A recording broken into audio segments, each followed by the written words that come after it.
আইয়ুহাল্লাযীনা আমানু, হে ঈমানদারগণ, রাইনা ওয়া কুলু যুরনা ওয়াসমাউ ওয়ালিল কাফিরিনা আযাবুন আলীম। তোমরা আমার নবীকে রাইনা বলে সম্বোধন করো না, কারণ ইদানিং এই আয়াতের অপব্যাখ্যা চলতেছে।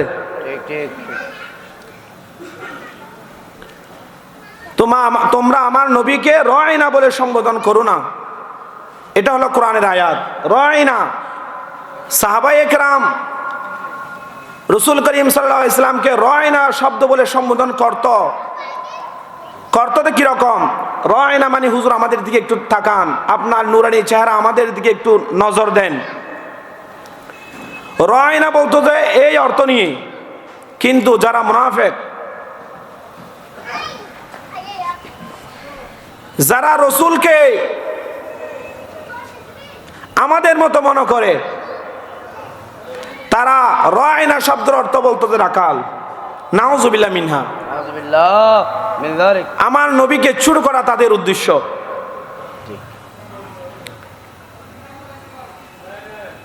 সেজন্য আল্লাহ বলছেন রাইনা ওয়া কুলু যুরনা ওয়াসমাউ, আজকে থেকে রাইনা শব্দটি বাদ।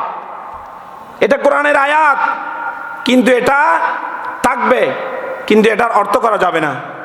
রাইনা শব্দ রাকাল বলা যাবে না। উযুরনা, তোমরা আমার নবীকে উযুরনা বলে সম্বোধন করো।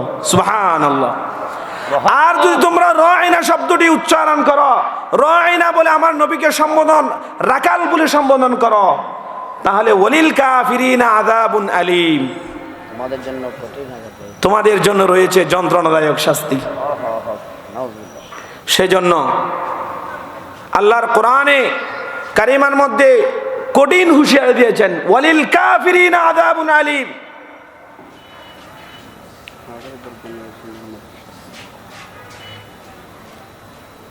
আল্লাহ রাব্বুল আলামিন সূরা হুজুরার মধ্যে আরেকটি আয়াত কারিমা তেলাওয়াত করেছে। এই আয়াতে কারিমা তেলাওয়াতের আগে আমি আপনি রাসূল করিম সাল্লাল্লাহু আলাইহি ওয়াসাল্লামের একটি হাদিস শরীফ আপনাদের খেদমতে আরজ করব। عن عمر بن الخطاب رضي الله تعالى عنه قال بينما نحن عند رسول الله صلى الله عليه وسلم, এই হাদিস কানা হযরত ওমর বিন খাত্তাব রাদিয়াল্লাহু তাআলা আনহু থেকে ইরশাদ করেছেন, হযরত ওমর বিন খাত্তাব হলেন ইসলামের দ্বিতীয় খলিফা। ইসলামের দ্বিতীয় খলিফা হযরত ওমর বিন খাত্তাব রাদিয়াল্লাহু তাআলা এই হাদিস কানা বর্ণনা করেছেন। قال بينما نحن عند رسول الله صلى الله عليه وسلم, আমরা একদিন রাসূল করিম সাল্লাল্লাহু আলাইহি ওয়াসাল্লামের দরবারে বসা ছিলাম। ذات يوم اذا طلع علينا رجل, এমন সময় এমন একজন আগন্তুক ব্যক্তিটি আসলেন। শাদীদুন বায়াদিস সিয়াবি শাদীদুন সাওয়ারিশ শা'রি লা ইরা আলাইহি আথারুস সাফার, হতে এই আগন্তুক ব্যক্তিটি আসলেন। ذات يوم اذا طلع علينا رجل, এই আগন্তুক ব্যক্তিটি আসলেন, আমরা তাকে কেউ চিনি না। এমন একজন আগন্তুক ব্যক্তি আমাদের হুজুর করিম সাল্লাল্লাহু আলাইহি ওয়াসাল্লামের দরবারে আসলেন।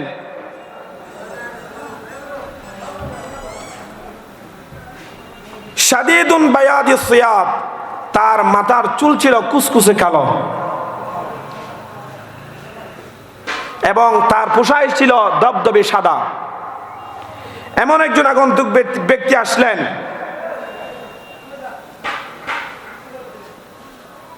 লা ইরা আলাইহি আথারুস সাফার, তার মধ্যে কোনো সফরের আলামত দেখা যাচ্ছে না। কারণ হুজুর করিম সাল্লাল্লাহু আলাইহি ওয়াসাল্লামের কাছে অনেক মানুষ আসতো, অনেক অনারব থেকে আসতো, গ্রাম থেকে আসতো।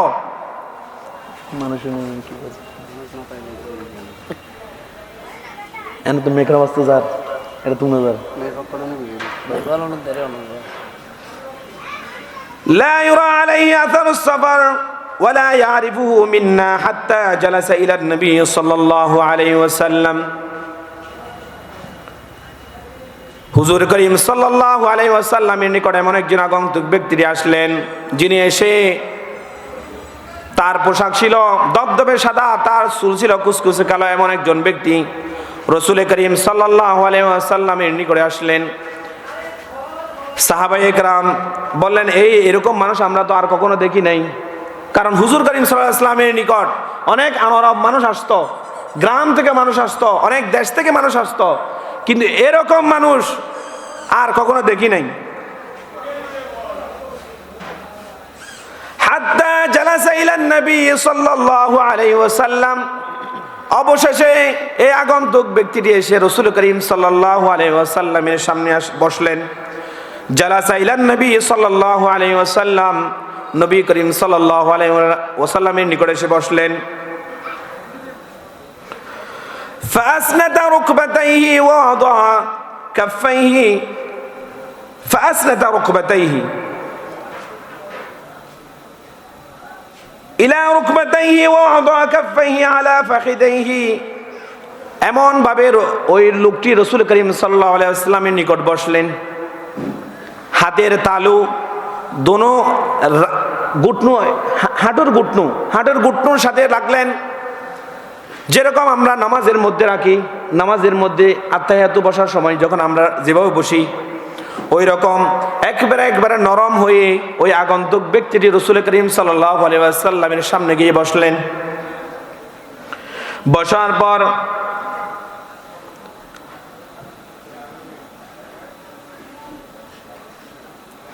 وقال يا محمد, হে মুহাম্মদ সাল্লাল্লাহু আলাইহি ওয়াসাল্লাম, আখবিরনি, আমাকে অবহিত করুন, আনিল ইসলাম, ইসলাম সম্পর্কে। আগন্তুক ব্যক্তিটি এসে বসলেন, ইয়া রাসূল করিম সাল্লাল্লাহু আলাইহি ওয়াসাল্লাম, আমাকে এমন একটি জিনিসের সন্ধান দিন। وقال يا محمد আখবিরনি আনিল ইসলাম, ইসলাম কি আমাকে একটু বুঝিয়ে বলুন, আমাকে একটু খবর দিন, ইসলাম জিনিসটা কি।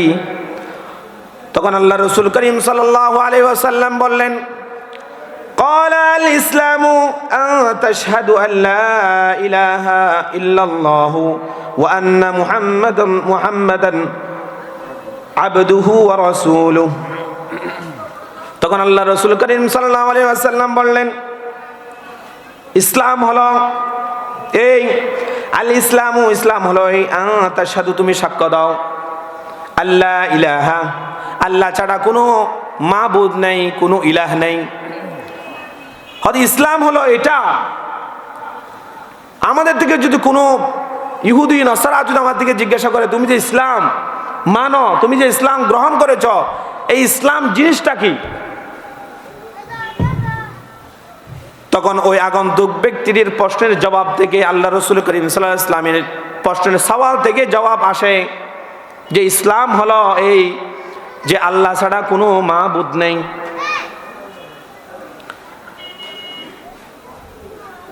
ওয়া আন্না মুহাম্মাদান আবদুহু ওয়া রাসূলুহু, আর মুহাম্মদ সাল্লাল্লাহু আলাইহি ওয়াসাল্লাম হলেন আল্লাহর প্রেরিত রাসূল, আল্লাহর বান্দা এবং প্রেরিত রাসূল।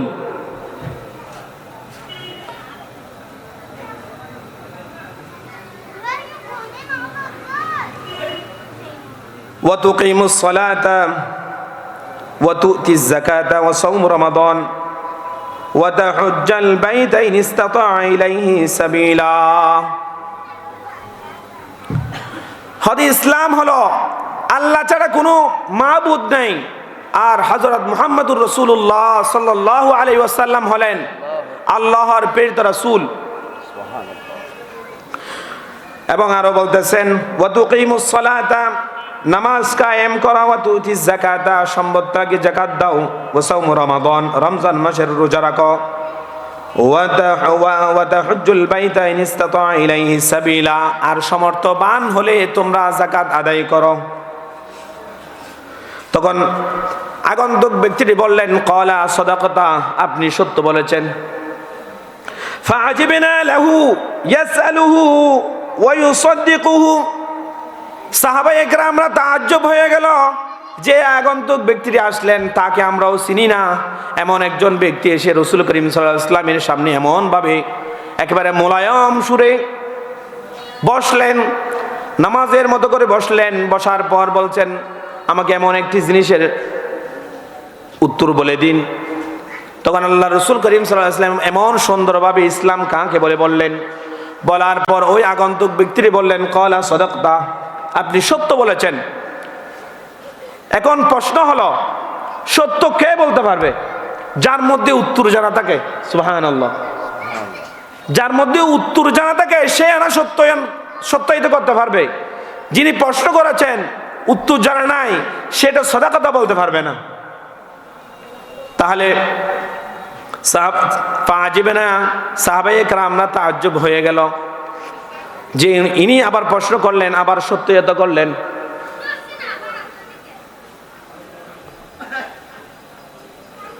ক্বালা, আগন্তুক ব্যক্তিটা আবার বললেন, ফাখবিরনি আনিল ঈমান, আমাকে ঈমান সম্পর্কে অবহিত করুন। ঈমান জিনিসটা কি? প্রথম প্রশ্ন করলেন ইসলাম জিনিসটা কি, এরপরে জিজ্ঞাসা করলেন ঈমান জিনিসটা কি। তাহলে ইসলাম ধর্মের মধ্যে মূল জিনিস কি? ইসলাম, ঈমান, ইহসান, এগুলো তো ইসলামের গুরুত্বপূর্ণ জিনিস। আমাদের থেকে যদি কেউ জিজ্ঞাসা করে ঈমান জিনিসটা কি, তখন হয়তো আমরা কেউ বলতে পারবো না। ওই আগন্তুক ব্যক্তিটির প্রশ্নের জবাবে রাসূল করিম সাল্লাল্লাহু আলাইহি ওয়াসাল্লাম বললেন,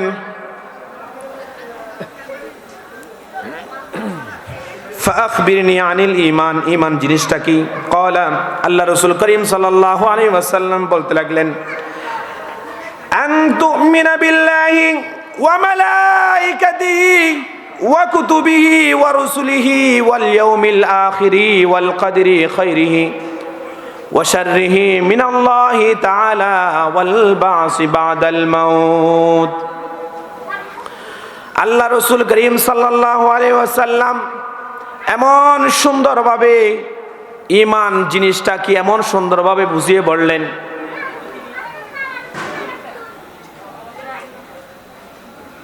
ক্বালা আন তুমিনা বিল্লাহ, আল্লাহর প্রতি ঈমান আনা। ক্বালা আন তুমিনা বিল্লাহ, আল্লাহর প্রতি ঈমান আনা। ওয়া মালাইকাতিহি, ফেরেশতার প্রতি ঈমান আনা। ওয়া কুতুবিহি, কিতাবের প্রতি ঈমান আনা। ওয়া রুসুলিহি, রাসূলের প্রতি ঈমান আনা। ওয়াল ইয়াউমিল আখিরি, পরকালের প্রতি ঈমান আনা। ওয়া তুমিনু বিল কদরি খাইরিহি ওয়া শাররিহি, এবং তকদীরের ভালো মন্দের প্রতি ঈমান আনা। এখানে 7টা জিনিস রয়েছে। এই 7টা জিনিসের প্রতি ঈমান আনা হলো, ঈমান আনার নামই হলো ঈমান। ওই আগন্তুক ব্যক্তিটি প্রশ্ন করলেন ঈমান জিনিসটা কি?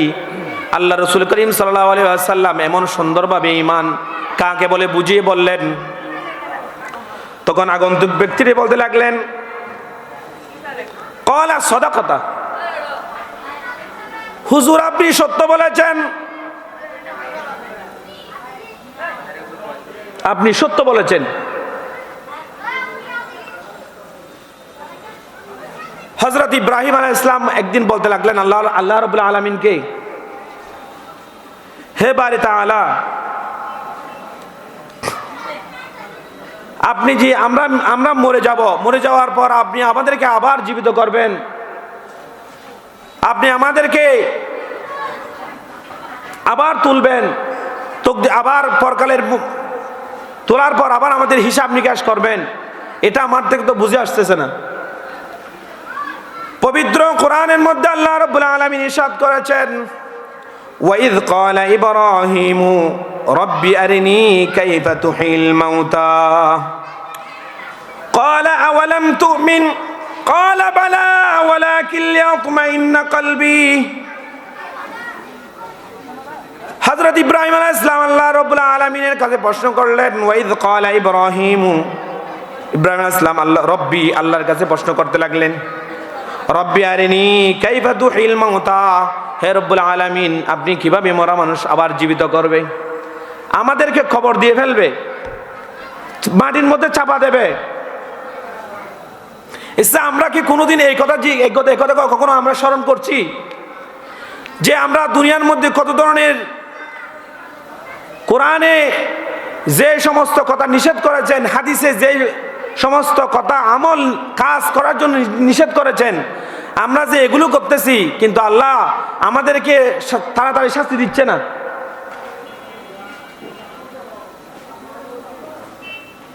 হযরত মূসা আলাইহিস ইসলামের যুগে যখন হযরত মূসা আলাইহিস ইসলাম তাওরীত কিতাব আনার জন্য তুর পর্বতের মধ্যে যাচ্ছিলেন, এমন সময় হযরতে মূসা আলাইহিস ইসলামের ভাই হযরতে হারুন আলাইহিস ইসলাম হযরত হারুন আলাইহিস ইসলামকে দায়িত্ব দিলেন, ও ভাই হারুন, তুমি আমার কওমদেরকে তুমি দেখাশোনা করবা যেন তারা যেন বিপদগামী না হয়। হযরত মূসা আলাইহিস ইসলাম তুর পর্বতের মধ্যে গেলেন কোরআন তাওরীত কিতাব আনার জন্য। তাহলে অন্যান্য নবীদের কিতাব আনার জন্য নির্দিষ্ট একটি স্থানে যেতে হয়, আর আমার নবীর ক্ষেত্রে সেগুলো ভিন্ন রকম। রাসূল করিম সাল্লাল্লাহু আলাইহি ওয়াসাল্লাম যদি মক্কায় যায়, কোরআন মক্কায় উপস্থিত। রাসূল করিম সাল্লাল্লাহু আলাইহি ওয়াসাল্লাম যদি মদিনায় যায়, কোরআন মদিনায় উপস্থিত। রাসূল করিম সাল্লাল্লাহু আলাইহি ওয়াসাল্লাম ঘুমে থাকলে কোরআন ঘুমের মধ্যে উপস্থিত। রাসূল করিম সাল্লাল্লাহু আলাইহি ওয়াসাল্লাম যদি তিয়া অবস্থায় থাকে, কোরআন তিয়ার মধ্যে উপস্থিত। রাসূল করিম সাল্লাল্লাহু আলাইহি ওয়াসাল্লাম যদি বসায় অবস্থায় থাকেন, ওই কোরআন বসায় অবস্থায় উপস্থিত। আল্লাহ রাসূল করিম সাল্লাল্লাহু আলাইহি ওয়াসাল্লামকে তুর পর্বতের মধ্যে যেতে হয় নাই। হুজুর যদি মক্কায় হয়, কোরআন হয় মাক্কি, আর হুজুর যদি মদিনায় হয়, কোরআনের সূরার নাম হয় মাদানী। এখানে মাক্কি আর মাদানী এই জন্য বলা হয়, রাসূল করিম সাল্লাল্লাহু আলাইহি ওয়াসাল্লাম হিজরতের পূর্বে যে কোরআনের সূরাগুলো নাজিল হয়েছে, হিজরতের পূর্বে ওই সূরাগুলোকে বলা হয় মাক্কি সূরা।